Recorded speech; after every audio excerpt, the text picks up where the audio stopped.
नमस्कार दोस्तों, स्वागत है आपका हमारे YouTube चैनल स्टोरी जंक्शन पर। कहानी का शीर्षक है अली बाबा और 40 चोर। यह कहानी प्रारंभ होती है पुराने समय के बगदाद शहर में, जहां दो भाई रहते थे, कासिम और अली बाबा। कासिम अमीर था जबकि अली बाबा गरीब था। अली बाबा अपने परिवार का भरण पोषण करने के लिए लकड़ियां काटता था।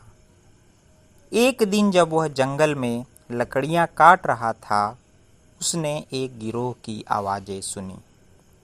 वह पेड़ की ओट में छिप गया और देखने लगा कि क्या हो रहा है।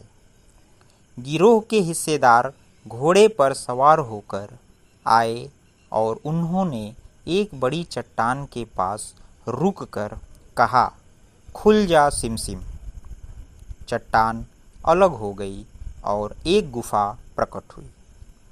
सारे चोर गुफा के अंदर चले गए और जब वापस लौटे तो उनके हाथ सोने और रत्नों से भरे हुए थे।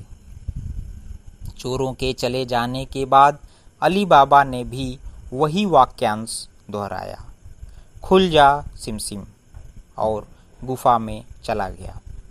वहां उसने अनगिनत खजाने देखे। अली बाबा ने अपनी झोली में भरकर कुछ सोने के सिक्के और रत्न लिए और गुफा से बाहर आ गए।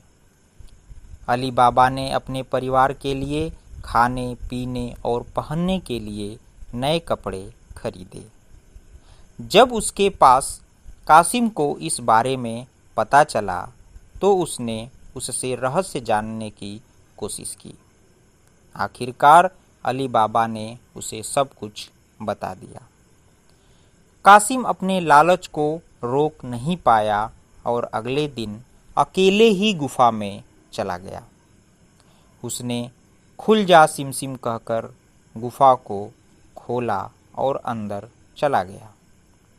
उसने बड़ी मात्रा में खजाना इकट्ठा किया, लेकिन जब वह बाहर निकलने का समय आया तो वह वाक्यांश भूल गया। वह गुफा में ही फंस गया। चोरों ने जब गुफा के अंदर कासिम को देखा तो उन्होंने उसे वहीं मार दिया। जब कासिम लौट कर नहीं आया तो अली बाबा उसे ढूंढने निकला। उसने गुफा में जाकर अपने भाई का शव पाया और उसे बाहर निकालकर बगदाद ले आया। कासिम की मौत से अली बाबा ने सबक सीखा कि लालच का नतीजा हमेशा बुरा होता है।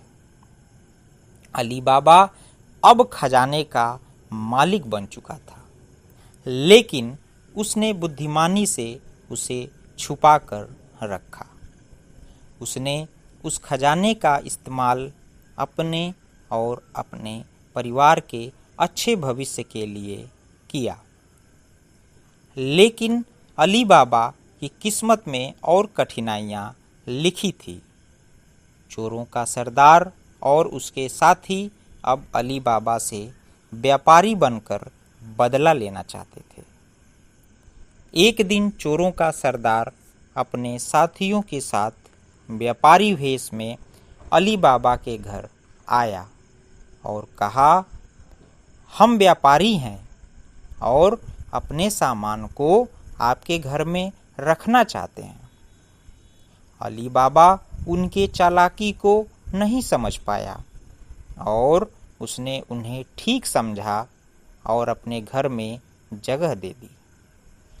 चोरों का असली इरादा रात में अली बाबा को मारने का था, मगर अली बाबा की नौकरानी मर्जीना ने इस चालाकी को भांप लिया। उसने एक तरकीब सोची और चोरों का ध्यान भटकाते हुए अपने बुद्धिमानी से सभी चोरों को बेहोश कर दिया। रात के समय मर्जीना ने अली बाबा को सब कुछ बताया। तब अली बाबा ने चोरों को उनके ही जाल में फंसाते हुए उन्हें बंदी बना लिया।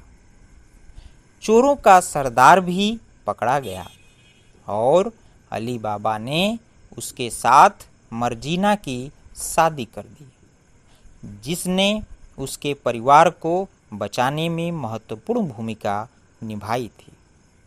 इस प्रकार अली बाबा अपने परिवार के साथ सुखपूर्वक रहने लगे। उसने मर्जीना की मदद से अपने खजाने का सही उपयोग किया और गरीबों की सहायता की। उसने सिद्ध कर दिया कि ईमानदारी और बुद्धिमत्ता के साथ काम करने से सभी बाधाएं पार की जा सकती हैं। उनकी कहानी एक उदाहरण बनी कि जब ईमानदारी और नेक दिली से काम किया जाता है तो कठिनाइयों का सहज पार होना निश्चित है। अली बाबा की अमीरी और मर्जीना की समझदारी से उनका परिवार हमेशा खुशहाल रहा। अगर आपको यह कहानी अच्छी लगी तो दोस्तों please like, share and subscribe ज़रूर करें। धन्यवाद दोस्तों।